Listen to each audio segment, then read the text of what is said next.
to Super Geek Girl Plays. You know, one of my absolute favorite hobbies, besides playing video games all day, is cooking. Whether it be a humble plate of mom's spaghetti, a fancy home-cooked meal for me and my husband, or a yummy plate of treats for my friends, there's nothing quite as satisfying as taking a bunch of raw, unassuming ingredients and combining them into something delicious. But you know what's even better than being a chef? Being a battle chef! Okay, maybe not quite like that. Battle Chef Brigade, a charming little title that combines 2D side-scrolling combat, match 3 puzzles, and Iron Chef of all things. As the game explains, our story takes place in a world where monsters once ran rampant across the land, but then the people rose up and fought back against the foul creatures by cooking them. It was then that King Heinrich and Chef Robichaud delivered Victusia from the brink of extinction. Together, they built the finest culinary institution this world has ever seen. You know, I gotta say, that's a pretty novel solution to handling monster invasions. Oh no! The village is under attack by a giant succulent lobster beast! Ready the butter cannons, men! Tonight we dine like kings! In Battle Chef Brigade, you play as Mina, an aspiring young chef and chronic oversleeper who wants to earn her wings and join the elite battle chefs by stealing money from her parents and running away from home to do so. Great role model. Jokes aside, one of the things I like about this game is how charming all the characters are. They all feel really fleshed out and memorable, if not a touch tropey at times. The game also looks fantastic, with a gorgeous hand-drawn art style that really pays attention to detail and just adds to the overall charm of the game. Who knew you could make an orc so cute and lovable? I love you, Orc Dad. But the real meat of the game, get it? Meat? It's a food, never mind, are the battles in Kitchen Coliseum, which is literally Iron Chef just in a fantasy setting. It's even got the flashy chairman and everything. The judges will each give you a theme for your dishes as well as a secret ingredient that must be used in each dish. Then you are given several minutes to prepare your dish from scratch. As in, you actually go out, kill whatever it is you want to serve up, bring his carcass back to the kitchen, cook it all up, and serve it to the judges all before time runs out. Whew!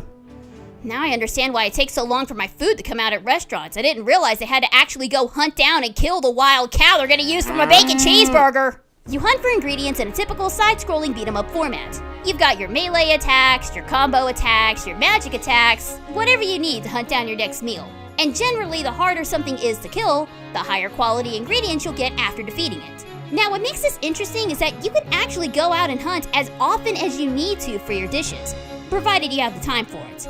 Once you've collected all your ingredients, you'll hustle back to the kitchen and cook them via a match 3 style puzzle game.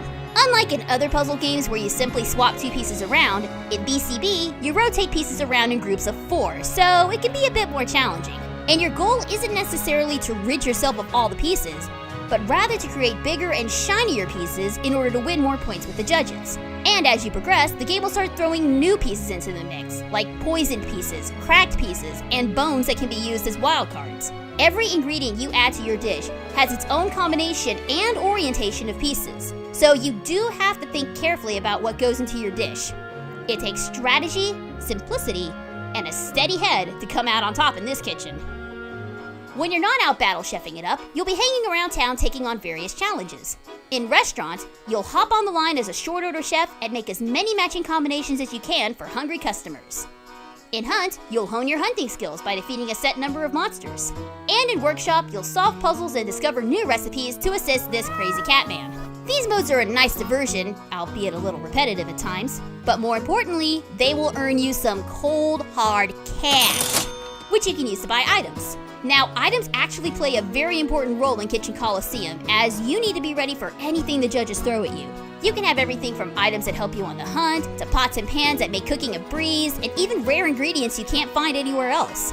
However, you could only equip 3 of each kind of item, and you won't know what you're up against until you actually arrive at the Coliseum. It's a real trial and error sort of gameplay that rewards preparedness and punishes those who aren't. But it's all part of what makes each battle such a thrill. There's nothing quite as satisfying as hunting and cooking up to the very last minute and coming out on top with the supreme cuisine. All in all, Battle Chef Brigade is a satisfying fusion of 3 very distinct flavors.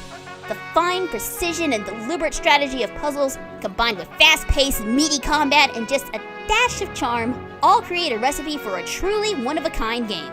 Whether you're a fan of puzzle games, side-scrolling combat, or just a fan of food in general, Chef Brigade has what you need to satisfy your craving for a good game.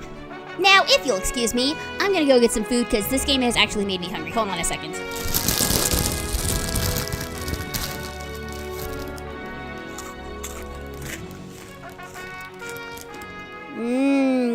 Gameplay. Hey everyone, thanks for watching this episode of Super Geek Girl Plays. If you guys like what I do and you want to see more of it, be sure to like this video and subscribe to the channel. You can also check out my blog, Super Geek Girl Report, for even more reviews, previews, and whatever else I feel like ranting about. You can find a link to my blog in the description below. And as always, you can follow me on Facebook and Twitter as well. See you guys next time. Bye!